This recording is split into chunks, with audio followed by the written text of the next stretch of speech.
Greetings, Super Wednesdays, Holy Apple, Holy Land, Holy Time here. And today, part 2, praising the Christian world. What's the problem? Question mark. We're going to give a short summary of part 1. I try always that even if you, God forbid, you missed one class, you could always tune into the second or the third and you'll still be hip with the trip. You'll still be able to connect. So even though it takes a certain amount of minutes, I think it's worthwhile. Of course, when we go on a summary, we're going to add a few new parts, even into the summary, and then we'll continue with the new information. Okay, part 1. We talked about a very, very famous incident, which you wouldn't necessarily think there's any connection to the question of praising the Christian world, non-Jewish world. The case was the famous dispute between the great rabbis Rav Yeduda Richter, Rav Shimon Bar Yochai, Rav Yossi. They were deliberating on the Romans, the Roman contribution to the world or to the Jewish people, etc. And eventually the government found out about this conversation that took place, not on purpose, but people talk to each other. People, speak to each other, and that's, if we would ask the Secret Service or the undercover officers how many people fall, how many people do they catch just not by somebody purposely trying to pull the rug under another person, just people talking, people conversing one another. And people this way, word gets around, people brag, people talk about what they did, goes from one person to the next, and eventually the person falls. So eventually got into the wrong hands, got into the Romans' hands, and the rest is history. Rav Shimon Bar Yochai and his son, they were forced 13 years, afterwards they added a year, to hide in a cave until the decree was over to have them killed. Rav Yeduda Richter spoke positively about the Roman government. He became whenever there was a conversation, whenever there was a forum, he would always be the first one to speak, which is a good thing, because I've always said sometimes when I'm at a symposium or where there's a lot of people talking, sometimes they give me the last position, the last one. And you have people sitting there already for 3-4 hours, man, and they put you on the bottom of the 9th inning, people are tired already. You don't want to be in that position. According to, I have 615 commandments in my Torah. 614th is never substitute. Someone comes up to you and say, can you substitute for my class? Don't do it. Don't do it. Don't do it. Where's Beretta when you need him? And that parrot on his shoulder. Just don't do it, because you're in a lose-lose situation. You have no way out. It's just a lose situation to be a substitute teacher. Don't want to do it. That's 614th. The 615th commandment in my book, okay, the 615th commandment in my book is don't ever speak last. If you're at some kind of forum, try to speak first, second, third. Don't speak last, because people are tired. They want to call it a night, call it a day. Don't do it. Okay, so Rav Yeduda Richter, Rav Yossi, who kept quiet, he was exiled to a city up north called Sipori. Okay.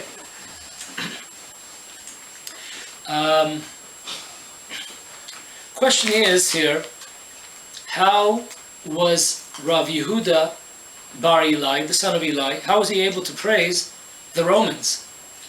Isn't there a biblical prohibition in the portion of the week of Vayitchanan in Deuteronomy 7, at the end of the portion there? There is a negative commandment. It's called Lo Techonem. From there we learn three various halachot. Okay, number one, we learned that you are not allowed to give non-Jews a place to set up home, to build and to settle in the land of Israel. Second prohibition that we learned from these two words, lo techonem, do not do something for free. Second commandment, negative commandment that we learned, is you are not allowed to give a present to a non-Jew. And number three, you're not allowed to praise a non-Jew. So 3 commandments, biblical commandments that we learn from 2 little words. Lo techonem, you shall not give something free. Either give them a place to reside in the land of Israel, unless they, of course, fulfill requirements of a non-Jew living in Israel, which means the 7 commandments of Noah: no nationalistic rights, social rights, yes; religious rights, yes; no idol worshipping, and they have to keep their heads low. They are not allowed to hold any positions of government or responsibilities in the land of Israel. Okay, so we see one of these prohibitions are not complimenting, praising non-Jews. Okay, so our first try would be, of course, maybe this is talking about idol worshippers. It's not talking about your average Joe, or Bill, or Tom. It's talking about, people that idol worship, like, the Christians. But it wouldn't be talking about other people like Muslims, who, for most part, according to most opinion, are not idol worshippers.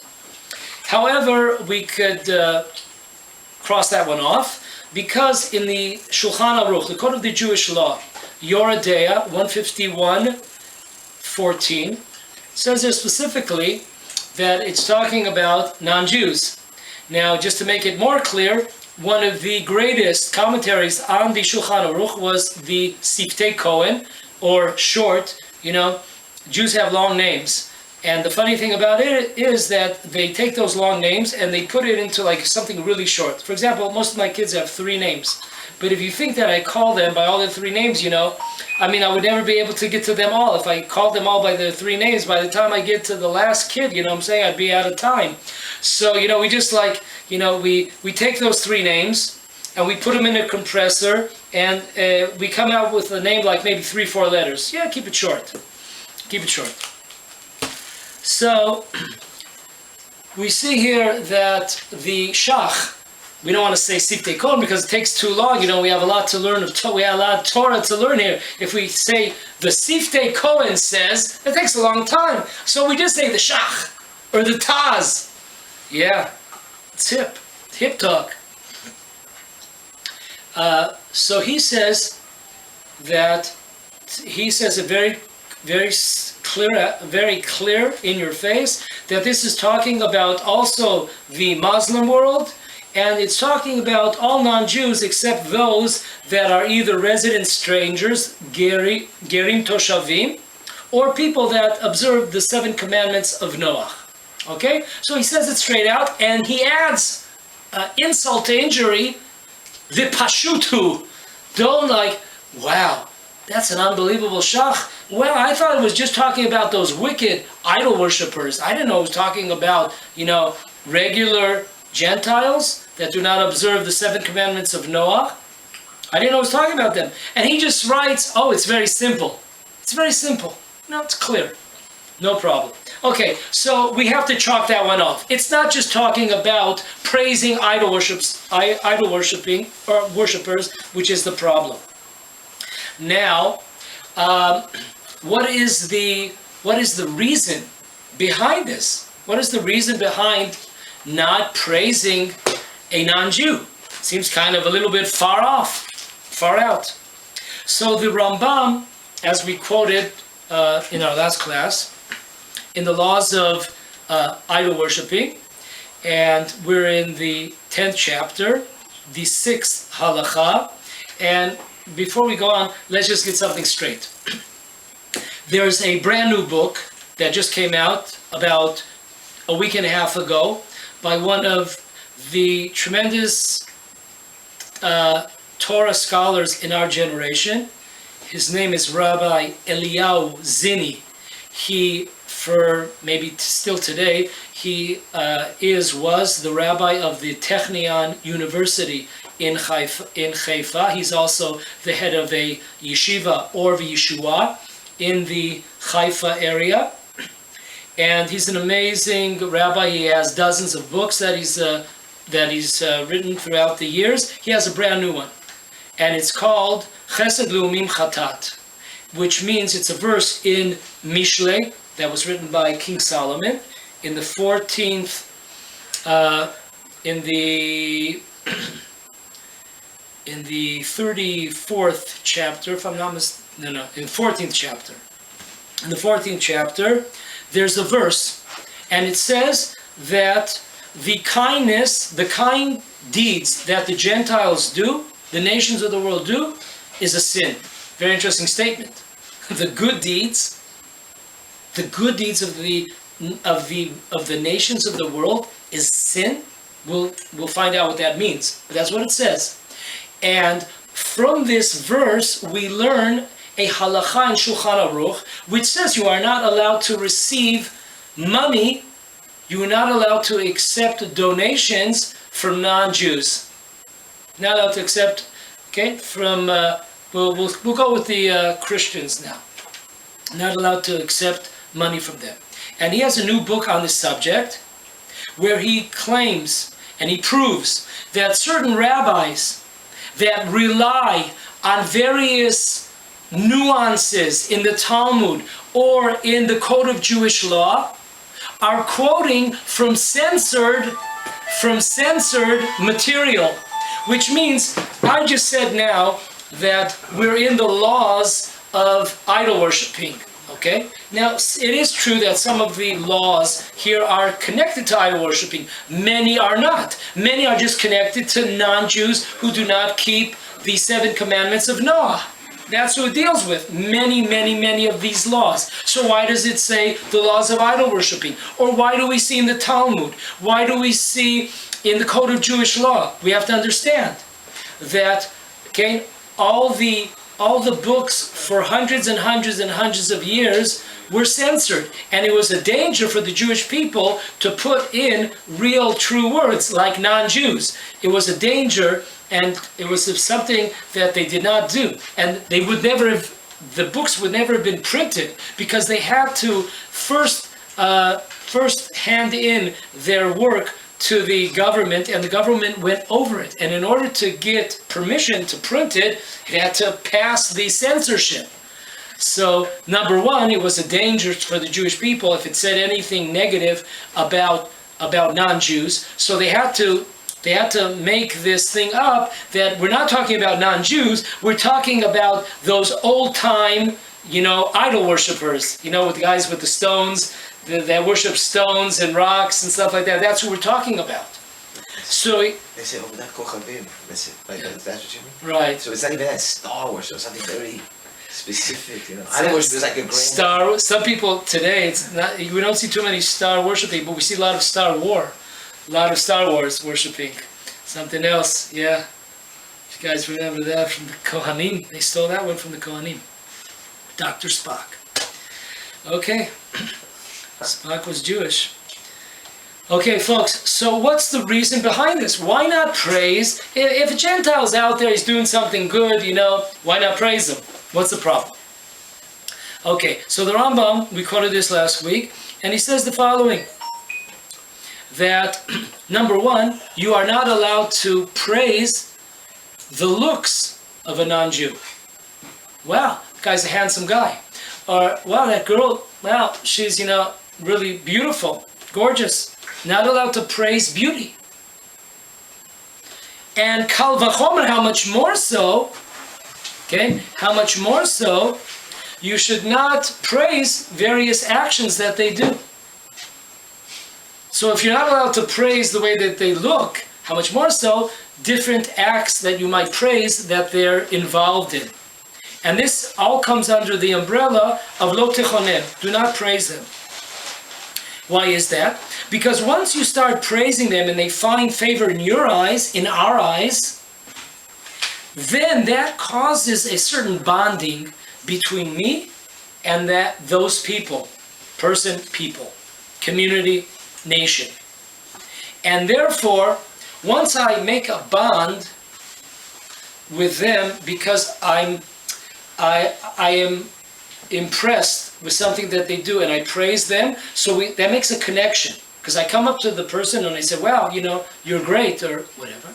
This causes a certain connection between the two.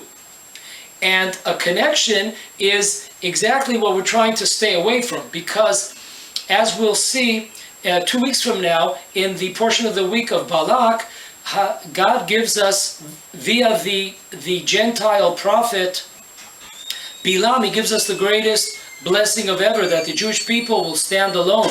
The Jewish people will be alone. Once we're under the influence of, not driving, but once we're under the influence of nations of the world and we connect to them, we're under their influence. And then, okay, there's many, many bad things that we're going to take from them. So today we could see very, very clearly, we see so-called Orthodox rabbis, whatever you want to call them, we see them with many, many Gentile ideas. Where's that from? It's from their connecting to the Gentile world. So they connect to the Gentile world, they praise, they bond together, they rub off, everybody's rubbing off one on another. And that's the result that we see today. Tremendous tragedies that we see amongst the Jewish community. We see terrible things that are the antithesis of Judaism. All of a sudden gets a stamp of kosher from so-called even Orthodox, modern Orthodox rabbis. So we see that's the reason that was given by the Rambam. Let's look. This was not, of course, brought down. I said we're going to summarize, but we're going to bring in new things in our summary. This was not brought. In the famous Sefer HaChinuch, the book of education, it goes over the 613 commandments. It does not include my 2 extra, but it says it's the commandment is 426. Commandment 426 in the book of the education. It brings down all the 613 commandments of the Bible, of the Torah. It says the following, that we should not, things that the non-Jewish world do should not find favor in our eyes, which means that we should remove them from our thinking process. And this is why our sages told us that you are not allowed to say, what a beautiful non-Jew this is before me. Or you can't say how pleasant, how nice this person is. And that's what the Torah is teaching us when it says, Lo techonem, do not give out free praises, etc. What is the reason? What is the root of this commandment? Listen closely. Because the book of education, he says an amazing thing. How do we come to deeds? We don't come to deeds in 1 second. We have a process. What's the process of coming to deeds? Number 1, we have thought. We think about something. We process a thought. After we process a thought, we verbalize it. Okay, we verbalize it. After we verbalize it, it becomes an action. So we have thought, verbalizing, and then an action. So he says the following, a beautiful Torah here. And therefore, if we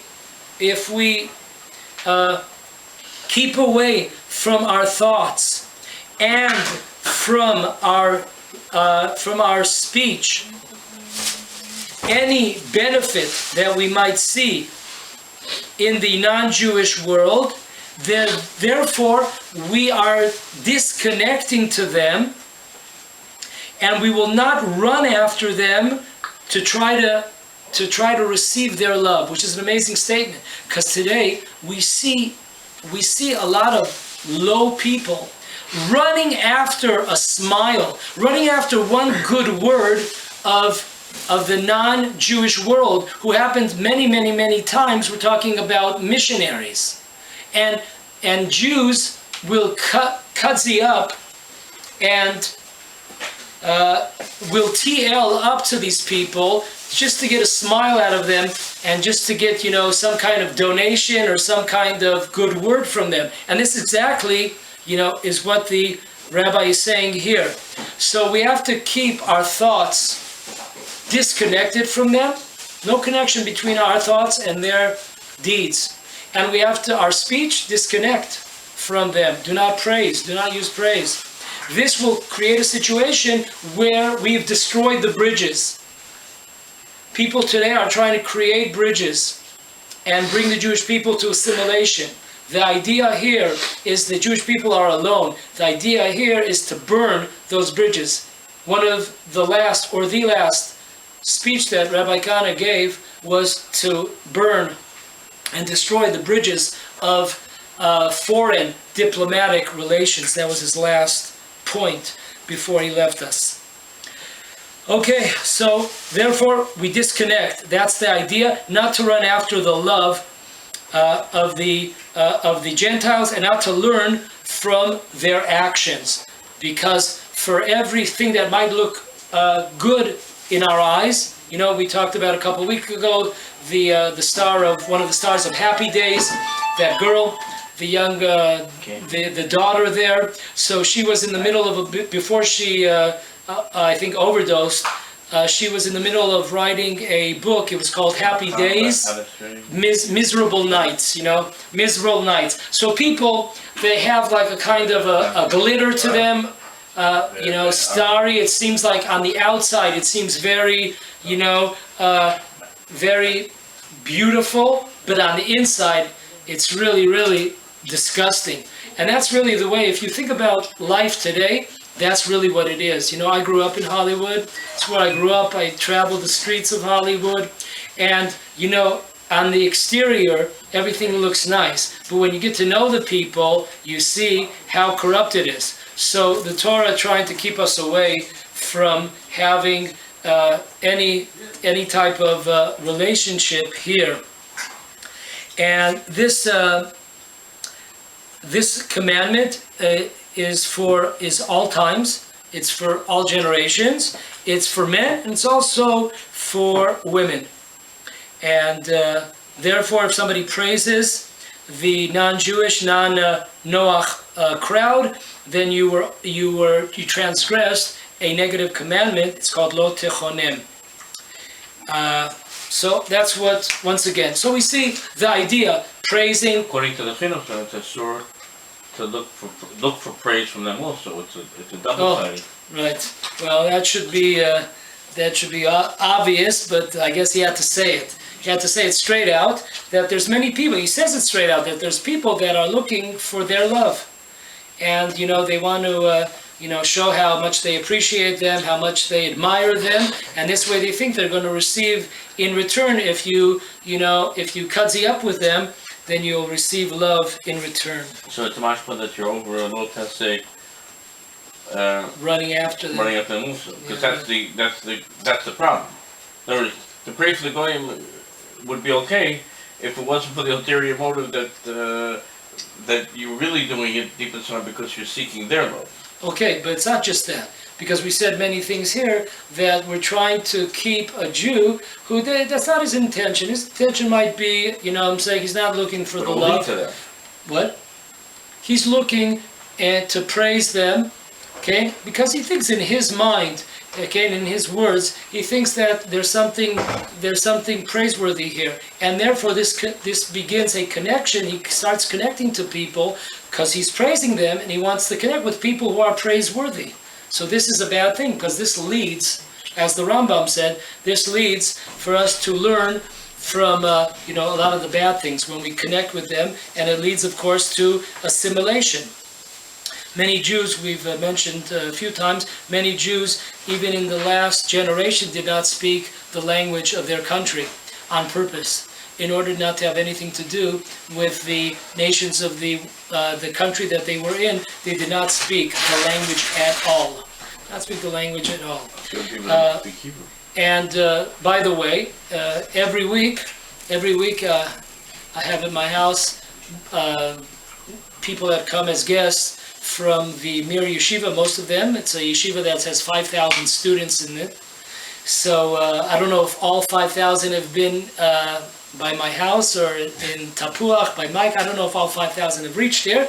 But anyways, many of them, or most of them, you would not know that they are from America because they don't speak, they don't talk, and they don't have the jive that the Americans have. They have an accent, which is a European accent, because their first language is not, they grew up in America. They were born in America.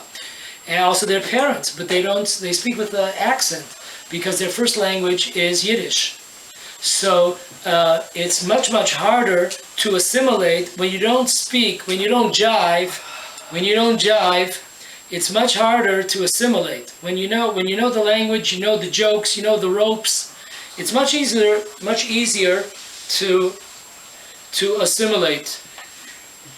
By the way, this was found out also that they're doing various studies in Israel.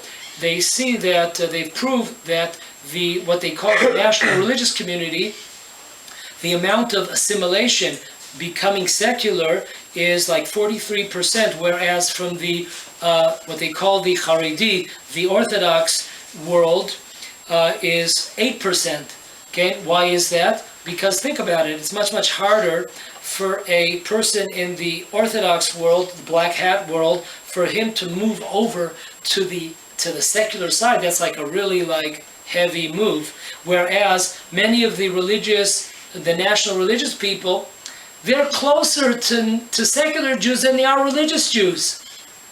Look how they dress. Look how their women dress. They don't cover their heads and other parts. So it's much, much easier when you speak the language, you know the music, you know the linguel, much, much easier to assimilate. And that's what we're trying to stop here. That's what we're trying. So it's a two-way street. Not just those that are looking to get a smile from the Gentiles, but we're looking also for ourselves.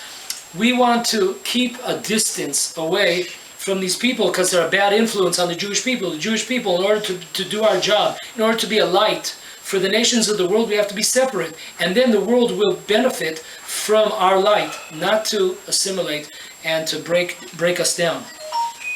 Okay.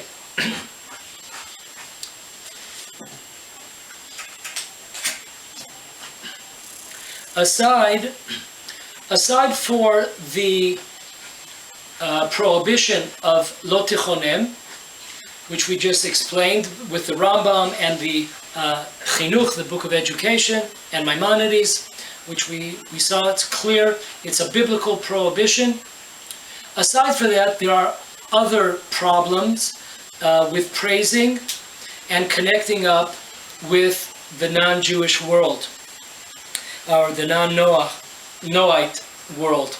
And the parts that we spoke about, some we spoke about last week, some will be new. Number one, there is a prohibition that's in the Talmud that we're not allowed to praise wicked people. You are not allowed to praise wicked people, and we are not allowed to look at wicked people. When I say look at wicked people, I'm not talking about for a second. Looking in the Torah language means to concentrate and means more than a split second. If I'm walking down the street and there's somebody that's immodest, dressed, okay, and I see them for a split second and then I look away, there's not a problem with that. I mean, if you could go a different way, there would be a problem with that. But let's say that's the way you have to go to your job or whatever, you need to run some errands, you have to go to some government office. So you happen to run into, it happens, sometimes it happens. Today in our times in the cities, you can run into people that, believe it or not, that are immodest. Okay, you just, look the other way. The problem begins when you start staring. Okay, 1, 2, 3 seconds, 4 seconds. That is forbidden to do. So number one, we have a prohibition in the Talmud. We have a prohibition in the Talmud to praise wicked people. We saw this by Goliath and David, that the Torah even though Goliath was a tremendous warrior, and you could probably write books about him, the Torah is very concise on giving him praise. Why? Because that is the principle. That is a Jewish Torah principle. Do not praise the wicked. Number two, you should not even be looking. We're not allowed to look at wicked people. Why? Because when you look at wicked people, as we will see later, there's a spiritual damage that we're doing to ourselves. Sometimes my kids come back with the Sheva magazine, which are given out free in all the settlements, on Fridays, the 7 magazine, Arut Sheva, Bisheva, yeah? So many times on the cover, there is a wicked person. Now, I'm not talking about necessarily Gentiles, because there's plenty of Jews that are wicked on that cover. So the first thing that I do is I take the cover, and I rip it and I throw it into the garbage. Because as we will see halachically, according to Jewish law, it doesn't matter if it's live or Memorex. Now, for those that don't remember Memorex, it used to be this, remember those cassettes, those dinosaur cassettes, cassettes, yeah? So Memorex was such high quality that you didn't know if it was live or is this Memorex. Okay? So it doesn't matter in halacha whether you're seeing somebody live, okay, like he's right in my face, he's across the street, he's down the block, he's in my binoculars or whatever, or if you see a picture of a person that's wicked. But you won't break the binoculars after seeing him. Don't break the binoculars. Get it? There was a good question on the short break that we had here, the 7th inning stretch. There was a good question here. You only hit the first page, rip it up. Tell you the truth, I don't read it. Okay, I don't read it. I don't like it, and I don't have time, and I don't read it, and it's not something I would do. But so I don't really get past ever the first page. But I'm sure that if I traveled through that paper, I would have like a lot of work on my hands. Like everybody was like kung fu fighting. Those rips were fast as lightning. If you didn't get it, you didn't get it. Yeah. Very funny, huh? Okay. So we have two problems here. We have don't praise. You're not allowed to praise wicked people. Number 2, you're not allowed to look for stare at wicked people. Now, why are the nations of the world wicked? Now, this is an important concept to understand. Okay, because today, wicked, if you're not necessarily like blowing somebody away with a machine gun, or everyone today is like live and let live, like everything's cool, you're cool if you're whatever weirdness you're into, whatever culture you're into, everything's cool, everything's fine, just hang loose. Everything's fine as long as you're not bothering somebody, yeah? But that's not Judaism. That's not Judaism at all. Which means that many bad people. But we might not call it bad because we're very far away from what the Torah teaches us. We've coasted away from it. And bad means the following, that if you're a non-Jew and you're not observing the 7 commandments of Noah, you are a bad person. Now, I don't care if you volunteer for the goodwill. I don't care if you're in the Boy Scouts or in the Girl Scouts. I don't care if you help that old lady across the street. I don't care if you I don't care if you give treats on Halloween. It doesn't interest me. Okay? You were created by God, the creator of the universe, and you have a mission here. And your mission is the 7 commandments of Noah. If you are not fulfilling them, you are wicked. That's what's called wicked. It's not just wicked if you come up with a bottle and hit the guy over the head. That makes you wicked.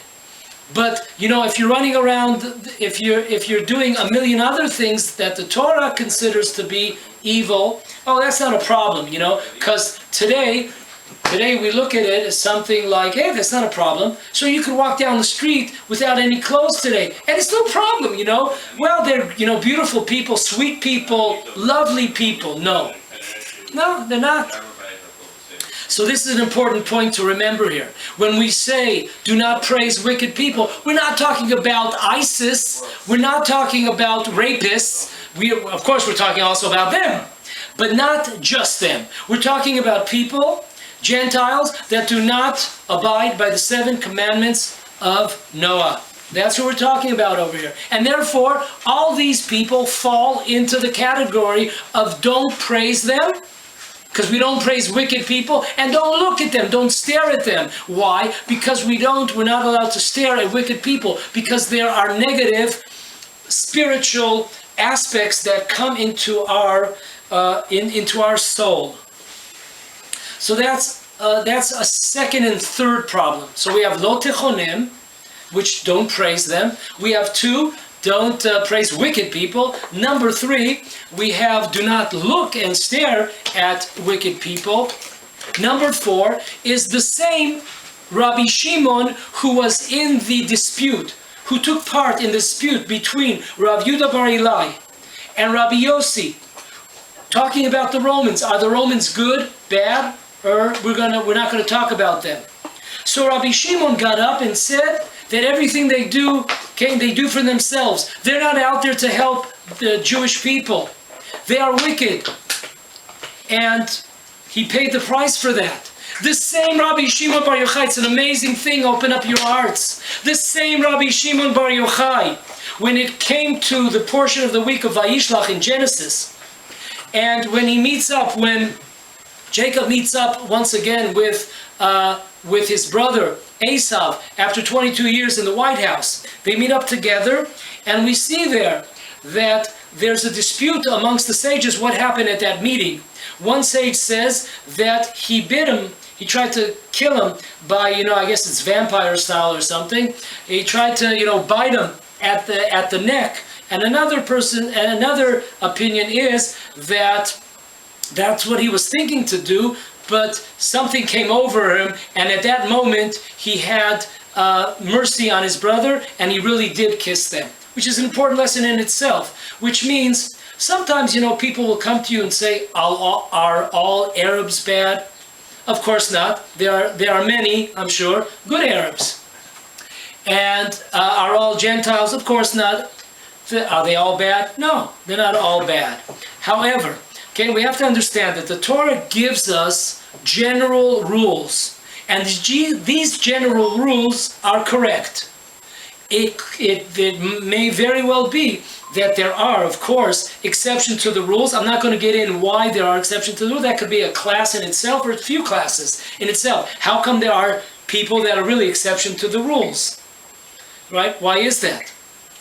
There were Gentiles that saved Jews in time of the Holocaust, and there are good Arabs.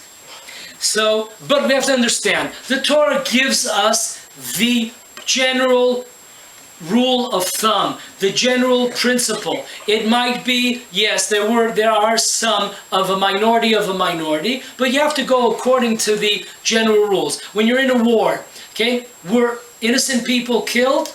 Real innocent. I'm talking about what the media calls innocent. Real innocent people? Yes. There could be that there were innocent people that were killed. Does that mean that we don't go out to a war and fight because there might be some innocent people? No, because the Torah says that in the times of war you go out and fight. And even the best of Gentiles you have to mow down in the time of war. So that's, the Torah is telling us there are exceptions to the rules, but here are our rules, and we live and we abide by these rules, and they're true, even though sometimes there are exceptions. Why? That's a different class.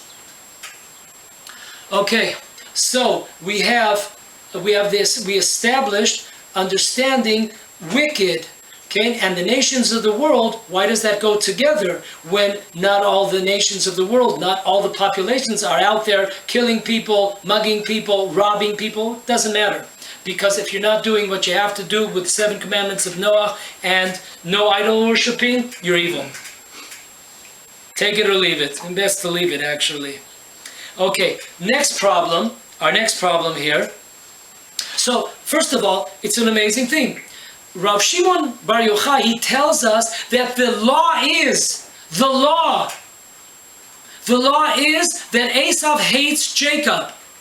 Nations of the world hate Jews. That's the law. The same Rabbi Shimon Bar Yochai who tells us this, he was the same Rabbi Shimon Bar Yochai during the dispute between the rabbis. He got up and he said, listen, Rav Yeduda Richter, you got it all wrong. What you say, what you think, and what you're saying that the Gentiles, the Romans, are doing tremendous things for the Jewish people so they could sit and learn Torah, okay, you're off. Everything that they do, even though it might look positive, it might look lovey-dovey, it ain't. It's just external. As we said before, this whole world, most of this world, America, Europe, it's all smiles on the camera. But when you get to know the person on the inside, you see the disgust, you see sickness. But when they're on camera, they're the most friendly and beautiful people. Yeah, sure.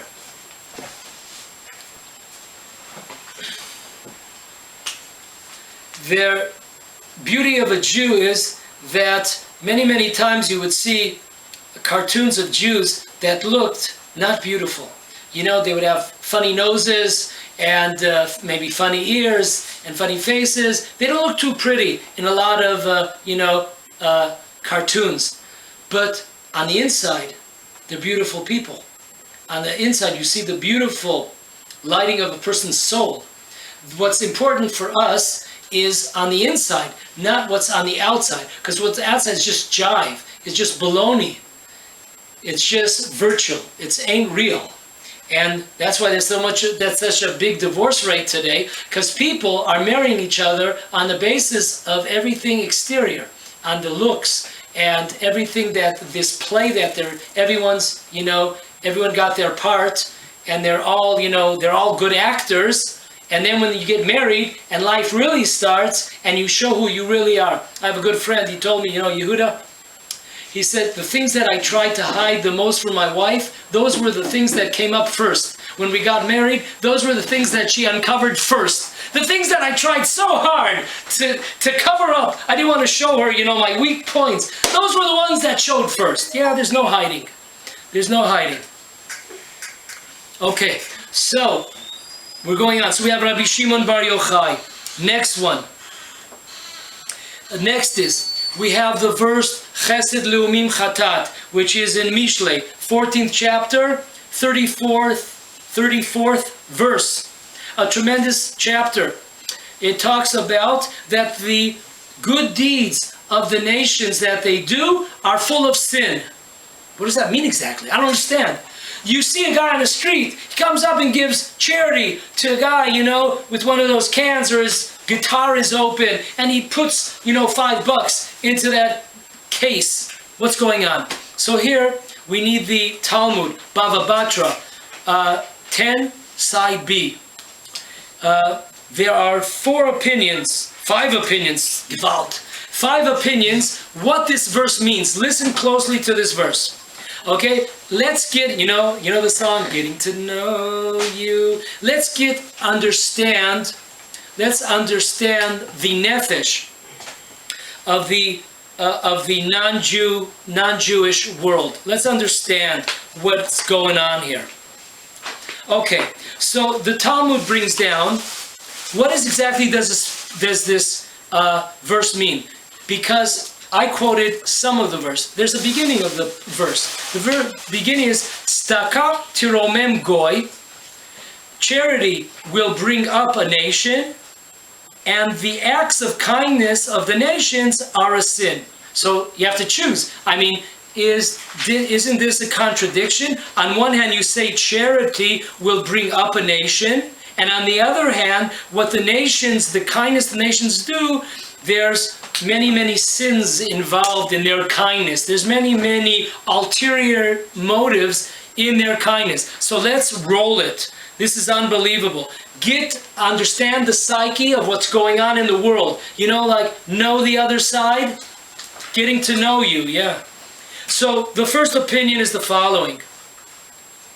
The first 4 opinions say that the first half of the verse, when it says charity will bring up a nation, we know, even though this is foreign to most opinion. Most people think that if you call somebody a goy, if you call somebody a goy in America, you are making a derogatory remark about that person, which of course is ridiculous, because a goy just means a person of a nation. The Jewish people themselves are called many, many times goy kadosh, a holy nation.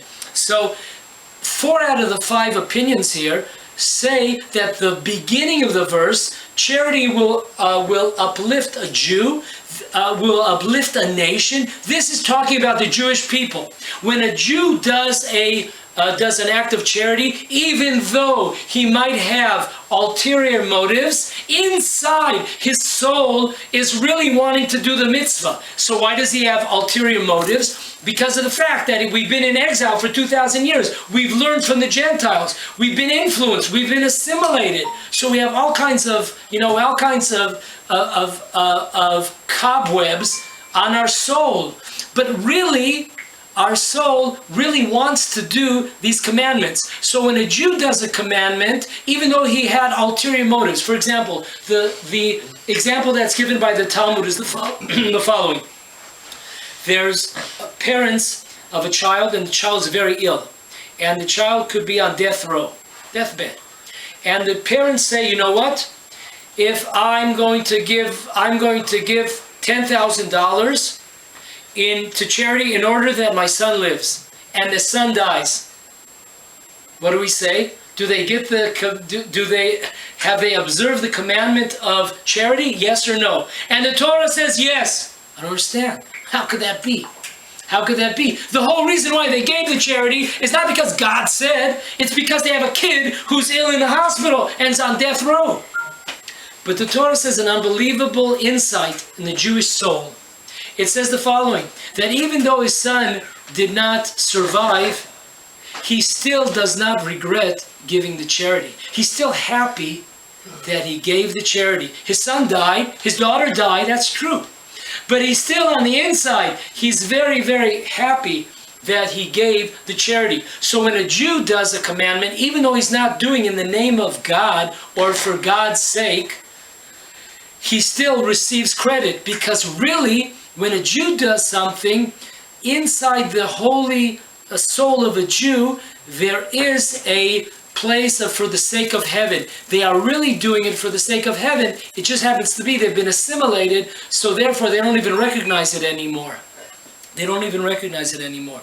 Okay, so remember that 4 out of the 5 opinions that we're going to roll right now talk about the first half of the verse, that charity uplifts a nation. It's talking about the Jewish nation. Charity, even if it's not given for the sake of heaven. Now, by nation, say the person. What? It's a personal thing. The person that gave charity. Right. So it's because we know that every Jew is connected to another Jew. If I'm doing the right thing, that helps bring up our level of the entire Jewish people. One person does something, it affects an entire community. It affects the whole world. Affects the whole world, yes, right? Okay. Middleman goy could even be talking about a goy. If a person, no, but there is one opinion. No, the Jew does it. It's that's also middleman goy, because it tilts the scale of the whole world. For sure. Okay, first opinion is Rabbi Eliezer. Rabbi Eliezer says the following, that the charity, the good deeds that the nations of the world do, is a sin. Why? Because they're trying to show how great they are. It's done out of a haughtiness. Okay, number 1. Rabbi Yoshua says the reason why the good acts of the nations are a sin is because of the fact that the only reason why they're doing good acts is they want their corrupt kingdom to continue. They want their corrupt kingdom to continue. They want people to vote for them, so to speak. So they keep on doing actions, not because it's the right thing to do, it's the proper thing to do. It's only because of the fact that they want to continue, they want their government to continue to reign. Rabban Gamliel says the reason why that it's sinful, their good acts, because of the fact that they're doing it only to one-up the other person. They want to show that they're better than the other guy, which is also a branch of haughtiness. And it says that a person that's haughty will fall into hell. So that's according to Rabban Gamliel. Rabbi Eliezer HaModai says that the reason why Gentiles do acts of kindness, and there's a sin to them, because of the fact the only reason why they're doing is to show that they are better than the Jewish people, which is very interesting. When a Gentile does an act of kindness or does some kind of good thing, good act, the real reason, he might not even be able to express this in words, but it's something part of his, we'll call it a nefesh, the certain degree of soul that they have.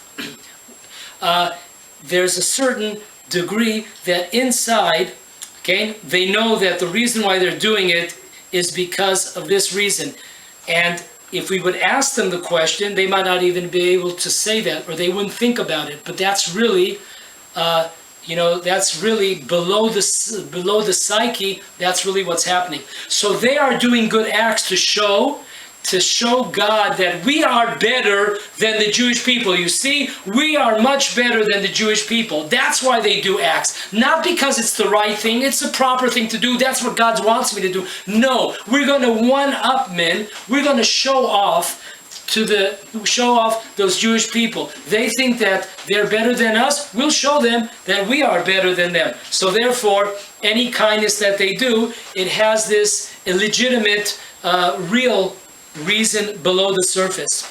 The last idea here, it goes according to Rabbi Yochanan ben Zakkai. He says the following, that the whole entire verse is dealing with the non-Jewish world. The whole entire verse, what's it talking about? It's talking about the following, that just like charity is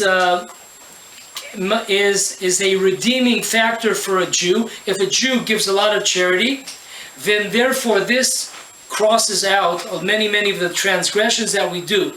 It's a type of purification. So too, when a Gentile does good deeds, it has a purifying effect on the Gentile. So we have four opinions that are negative towards the nations of the world, explaining why King Solomon said in his book Mishlei that the acts of kindness and charity that the Gentiles do, it's blemished. It's a sin, actually, what they do. It's not a good. It's a sin. And we have one. Explain Chesed Lumim Chatat. Chesed Lumim Chatat. So we have to see what he says on that. I have to go into what's exactly how would he say that? Excuse me, I got it now. The reason why he says this is not what we thought. We're used to thinking about chatat means that it's a transgression, but there's also an expression in Judaism when the person brings a sacrifice to the temple. So therefore, a sacrifice, what does it do? A sacrifice atones on a person's transgressions. So Rabbi Yochanan ben Zakkai, to answer the good question, he's saying that the verse, when it says Chesed Lumim Chatat, it doesn't mean what we think. It's like repentance, like a korban chatat. It's like a korban. It's like a repentance. It's like an atonement to the nations of the world. The verse is talking about only the nations of the world, and just like charity or just like sacrifices purify the Jewish people, it also atones and purifies the nations of the world. So therefore, we have another problem when we start praising. When we start praising the nations of the world, we've run into another difficult stop here. Why? We started this a little bit last week. We said that this boomerang, when the Gentiles start doing good deeds, this is a boomerang for the Jewish people. Why is that? Let them do their good deeds. As we see here from Rabbi Yochanan ben Zakkai, according to his opinion, this atones, this purifies the nations of the world. So the idea here is the following, that the reason why it's a boomerang is when you start praising the nations of the world, Hashem calls a timeout, so to speak, on the court, and he says, you know what? He says, let's check this out. You know, this Jew just made a compliment about a nation, about a community, about a single person. Doesn't matter how many people we're talking about. Let's check this out. And if it's correct that this Gentile or this community or this nation has all kinds of good deeds that they have underneath, underneath their sleeve, they have many, many good deeds. So Hashem then says, okay, now let's check the Jewish people in the same circumstances. Let's see if the Jewish people are doing the same good deeds under their circumstances that they possess. So this is really great. We have a Jew opens up his mouth praising the nations of the world, and this is boomeranging against the Jewish people. Well, thank you very much, but no thanks. This is like the story of Yonah that he didn't want. Yeah, that's why you want to go. That's why of course that's different because they're God, he was sent. We're talking about a person on his own initiative. He's kicking back and he's looking out, and he's, oh wow, this guy and that group of people and this community, and he's just like praising and praising. This is really great. This is brought down dozens of times in the Torah in dozens and dozens of places. Chesed leumim chatat. That, what does it mean, chatat? When the nations of the world start doing good deeds, let's say they are good deeds, this causes a boomerang. It's the chatat. It's a sin for the Jewish people. It places upon us a sin. For example, if the Gentiles are giving millions of dollars of charity, and the Jewish people are giving hundreds of thousands of dollars of charity, this is terrible for the Jewish people. This is a boomerang. God says, I don't understand. The Jewish people have a commandment to give charity. Why aren't they doing what they're supposed to be doing? Why are the Gentiles one up on them? So this is a boomerang for us. This brings tremendous calamity to the Jewish people. But if the Jewish people are not doing what they're supposed to be doing, so why shouldn't we be called down? In other words, okay, but don't you do learn something positive from the Goyim that can influence the Jews to do the right thing. So why is that a bad thing? Good. We're going to get into this. We're going to go into this. We'll see. Cannot so free. Cannot balei staka. Okay. We'll see exactly this point that was brought up. We'll see how do you explain Rabbi Yeduda Bar Ilai. How in the world does Rabbi Yeduda Bar Ilai, he knows the Torah. He knows that it says do not praise the nations of the world. And he goes out and he's praising, of all people, God Almighty. He's praising the Romans. He didn't know about all these prohibitions. He didn't tune into this YouTube class, thousands of years later. What's going down? So we will see, I don't want to spoil it right now, but we will see that there is definitely a place to explain the rabbis who praised that they were not praising the nations of the world. They were trying to wake up the Jewish people. They were trying to wake up the Jewish people by saying, let's look at what the Gentiles are doing, and they're not even commanded. Where do we stand in the same issue? How come we are so poor when it comes to this commandment? Let's wake up. And many, many times that will work. When you see another guy, right? You see somebody in your class. You know that he has an IQ of 30. And that guy who has an IQ of 30 just got an 80 on the test, and you with your 100-something IQ, you got on that same test 60. So you look at him and you say, let's wake up over here. If this dude, if he could do it, we could do it. And that's something that's positive. That's not a problem. That's not what we're talking about here, though.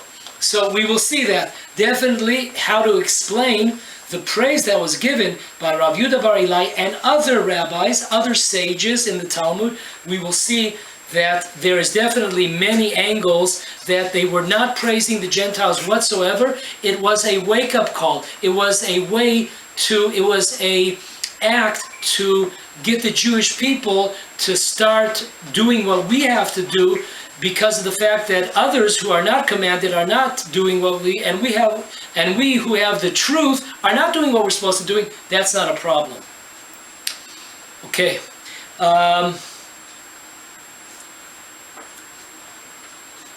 The last concept that's problematic by praising is the following. There's a verse, There's a verse in Yeshayahu, in Isaiah 27:11. Okay, I'm going to read it in English. This is very biblical language here, so I hope you could, no one really speaks like this anymore. Give me that old time religion, give me that old... Okay, here we go. We're going to read it anyways. When its boughs wither, they will break. Women will come and set it aflame.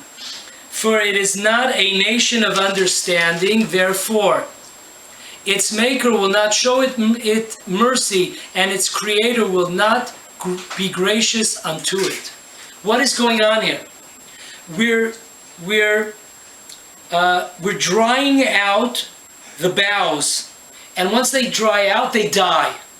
And once they die, they break. And once they break, women will come, and they will set them on fire. And this is some kind of similarity to the nations of the world. The nations of the world are similar to what's happening with these stalks. They're drying out. Once they dry out, they break. Once they break, the women set them afire. And this is similar. This is allegorical to the nations of the world who do not understand God and are far away, and therefore God will show them no mercy. Now, what is this we're talking about? It's an amazing thing. In the code of Jewish law, where it says that one should not accept money, from, we'll call it from right now, from idol worshippers, from Christians. When it says that in the code of Jewish law, it brings down this verse from Isaiah. What's the verse? The verse is that the idea, what our goal is, what our aspiration should be, instead of giving them merit, we want to dry it all up. Because once it's all dried up, once they don't have any more merit, it's all over for them. They dry up, they break, they're finished. And God will not have any mercy on them. So if you accept money from Gentiles, what are you doing? Thanks a lot, guy. You're keeping them going. You're keeping them in business. Why? Because now they have good deeds. Now they're giving money to the Jewish people. So thanks a lot. Instead of the nations of the world, instead of their merit being dried up and no longer, and Hashem bringing the final redemption to the Jewish people and to the world, to the righteous of the world, you're keeping them going. And the same thing when you're praising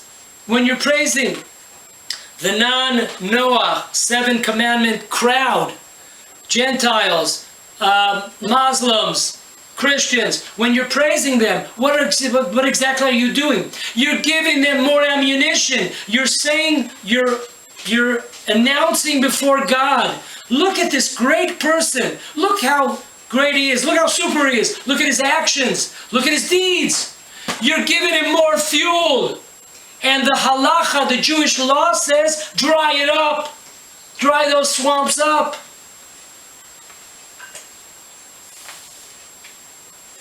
So this is another problem. We're praising, we're giving them more merits. Okay? Who explains the pasuk this way? It's brought down by all the commentators on Shulchan Aruch. Why you can't get seductive by God? Because it gives them, instead of drying it up, like Isaiah said, dry the nations of the world up, the ones that are not following, of course, the 7 commandments of Noah, idol worshippers, etc. We're not doing it. Would this include the actions of what the world calls, or what Israel calls, the righteous Gentiles, like people that saved people in the Holocaust?